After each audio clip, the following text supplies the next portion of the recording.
Ah, Kuya, buksan mo yung GPhones mo. Pag nag-login ka gamit yung Gmail mo, makikita mo 'tong dalawang ito. Huwag mo i-click ito.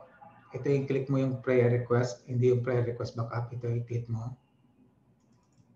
Pag na-click mo na,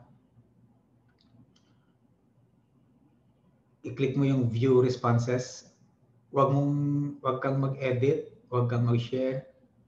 View responses lang.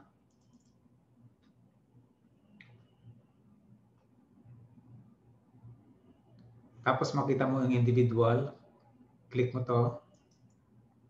Tapos click mo to yung nasa una, number 1. Yan.